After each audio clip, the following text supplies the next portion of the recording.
Welcome to కథ చెప్పమ్మా.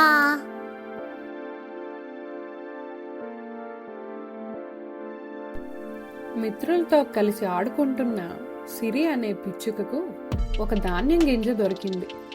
టక్కున ముక్కుతో పట్టుకుంది. అయ్యో ఆగు, నన్ను తినద్దు అన్న మాటలు వినిపించాయి సిరికి. చుట్టూ చూసింది, ఎవరబ్బా ఆ మాటలు అన్నారు అని. నన్ను కింద పడే సిరి అని మరొక్కసారి వినిపించింది. అప్పుడు అర్థమైంది పిచ్చుకు ఆ మాటలు అంటున్నది తన నోటిలో ఉన్న గింజ అని. అంతే, టక్కున కింద పడేసింది.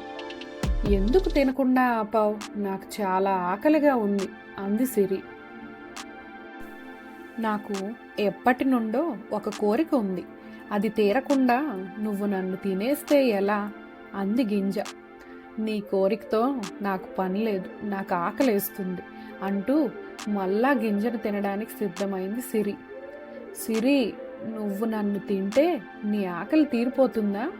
తీరదు కదా, కానీ నన్ను వదిలేస్తే నీలాంటి ఎన్నో పక్షుల ఆకలి తీర్చగలను, అదే నా కోరిక అంది ఆలస్యం చేయకుండా గింజ. ఏంటి, నువ్వు ఎందరికో ఆకలి తీర్చగలవా?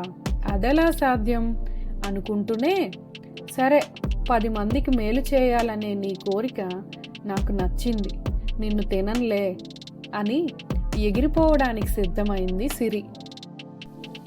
సిరి, నన్ను తీసుకెళ్ళి ఊరి చివర చెరువు పక్కన ఉన్న పొలంలో పడేవా అని అడిగింది గింజ బ్రతిమలాడుతూ. సరే పద అని పొలంలో పడేసింది సిరి. గింజ సంతోషంతో, సిరి అప్పుడప్పుడు వచ్చి కనిపిస్తూ ఉండు అని చెప్పింది. కొద్ది రోజులు గడిచాయి. సిరికి గింజ గుర్తొచ్చింది. ఒక్కసారి చూసొద్దామని వెళ్ళింది. చుట్టూ వెతికింది, ఎక్కడా గింజ కనిపించలేదు. సిరి, సిరి ఇటు చూడు, నేను గింజను, మొలకెత్తి ఇలా అయ్యాను అంది పచ్చగా అందంగా గాలికి తలూపుతూ గింజ నుండి వచ్చిన మొక్క. అరే, అంత చిన్న గింజ నుండి ఇంత మొక్క వచ్చిందా? ఆశ్చర్యంగా ఉంది అంది సిరి. ఈ ప్రకృతిలో ఎన్నో అద్భుతాలు ఉన్నాయి సిరి.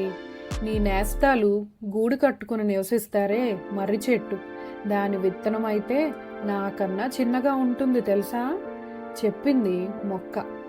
కొద్దిసేపు మాట్లాడుకొని, సరే నేస్తం, చీకటి అవుతుంది, నేను వెళతాను అంటూ ఎగిరిపోయింది సిరి.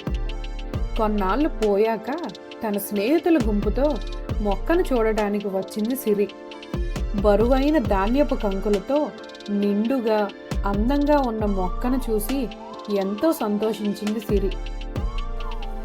రండి రండి, మీకోసమే ఎదురు చూస్తున్నాను, మీరంతా కలిసి ఈ గింజల్ని కడుపు నిండా తినండి, అప్పుడు నా కోరిక తీరుతుంది అంది మొక్క ఉత్సాహంగా. సిరి ఇంకా తనతో వచ్చిన పిచ్చుకలన్నీ కలిసి కడుపు నిండా గింజలు తిన్నాయి. నేస్తం, నీకు చాలా కృతజ్ఞతలు అని చెప్పాయి. నేస్తాలు, ఈ గింజ మొలకెత్తి ఇలా మనకు గింజలు ఇచ్చేలోపు ఎన్ని ఇబ్బందులు పడిందో తెలుసా?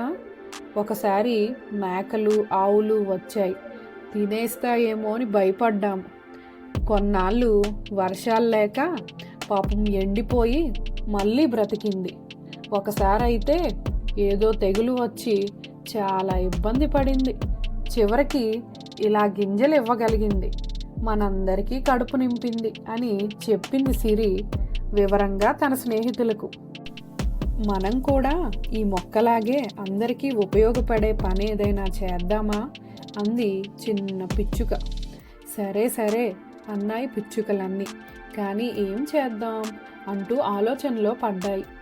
మనమంతా తలో కొన్ని గింజలు వేరువేరు చోట్ల వేద్దాం, అవి మొలకెత్తి మరలా మొక్కలయ్యి మరెన్నో పక్షులకు గింజలు ఇస్తాయి కదా అంది పెద్ద పిచ్చుక.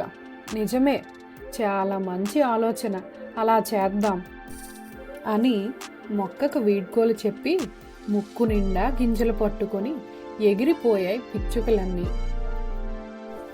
చూసారా పిల్లలు, గింజ ఎన్ని కష్టాలు పడినా చివరికి తను అనుకున్నది సాధించింది.